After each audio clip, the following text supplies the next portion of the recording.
બારોટ નટવરભાઈ ભાઈ વડાલી ગઈકાલ 12મી તારીખ અમારા ભાઈ મોકમપુરા થી કરિયાણાનો ગલ્લો ખરીદી કરવા માટે વડાલી આવેલા હતા.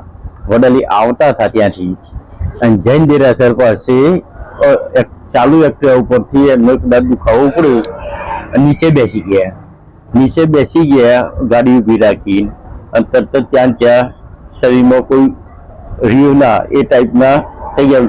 એમના વાયા કઈ સંબંધીઓને ફોન કર્યો તો ઓળખી જાય. હું ત્યાં ગયો તો એમના હોશ કોઈ હતું નહીં. ત્યાંથી અમે બધા ભેગા થઈ ગયા. બાઇક ઉપર લાયા સિવિલ હોસ્પિટલમાં વડાલી. ત્યાં ડોક્ટરે કીધું ભાઈ એના કશું રી નથી અને આ મરણ પામેલ છે. પછી અમે એમના ગાડી મોકમપુરા ખાતે લઈ ગયા પાછા.